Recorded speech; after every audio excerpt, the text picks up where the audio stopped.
Welcome everybody. This is my TPT shop, and here you can see the listing for the back to school student survey. It includes 40 questions in 3 different formats. There is an editable Google form that you will receive. There is an editable Google Slides and a PDF to print.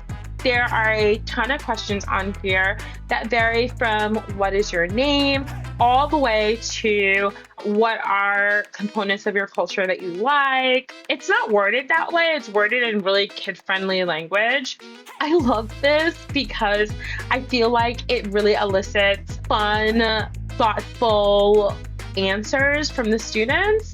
And also, you don't have to use, this was my teacher tip, because I figured that some teachers might feel like, oh my gosh, this is like too much, this is too intense, I have to use all 40 questions. You don't have to use all 40. Like, you can pick and choose which ones you want and then put it together. But some of the topics that are covered are your basic questions, like what period are you in?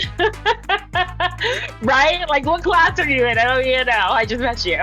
And then what's your background and culture? I do not ask questions about race.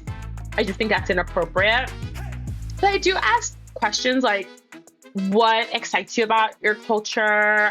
Do you feel a part of your culture? Things like that, all about you. Just, what type of music do you like? Do you play video games? What type of video games do you like, et cetera, et cetera.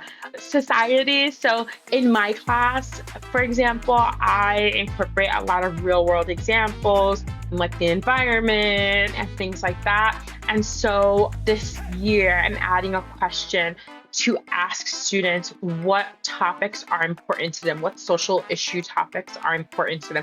And I cannot wait to see what students say. Like, I can't wait. I'm on tenterhooks because I'm really curious, like, what is important to them. And let's see, Spanish class, we just talk about, I have a really good question for that one. If you didn't study Spanish, what language or languages would you have studied? Ooh. And I think that is a great question for interculturality and social justice, because a lot of students are forced into taking Spanish. And so this allows students to share what their personal desires are or were. And it allows them to be seen and heard.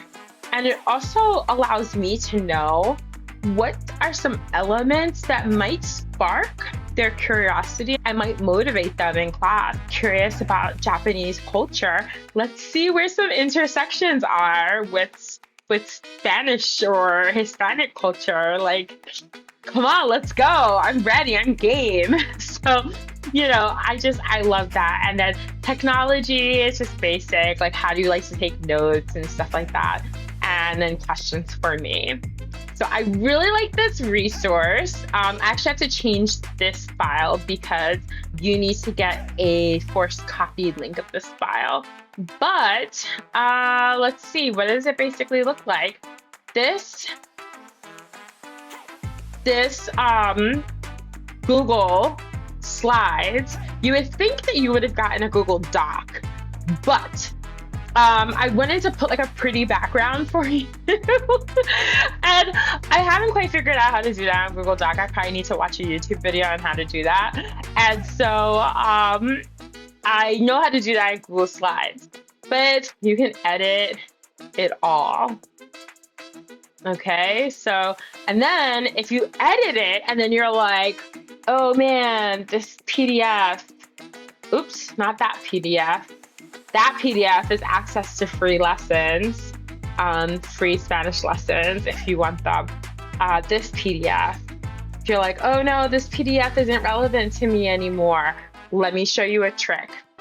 Okay, so we're gonna go in here, then go into File. Let me see if I'm gonna do this correctly. Download, and then whatever edits you make, after you make your edits, just click on PDF download. You're welcome. And so there you go. There you go. That is basically everything. Really are no racy questions.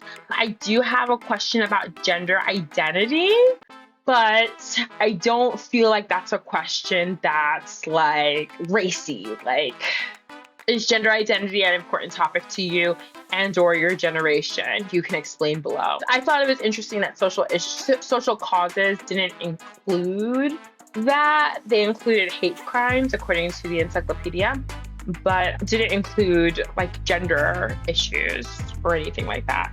So that's why I included that on the list. But if you're in a really super duper duper duper conservative school and you can't even like whisper the word gender, then reword it or take it out, or find another way to broach the topic. But I tell teachers, if I don't think it's worth losing your job. I think that we should stand up for social justice issues, but I don't think it's worth losing your job. So do what you can. Take out a question if you want to. But like I said, all of them are pretty like straightforward. What role does Spanish play in your future? Like it's pretty cool what answers you may get from questions like this. Anyhow, I love you guys. Mwah! Un beso. Ciao.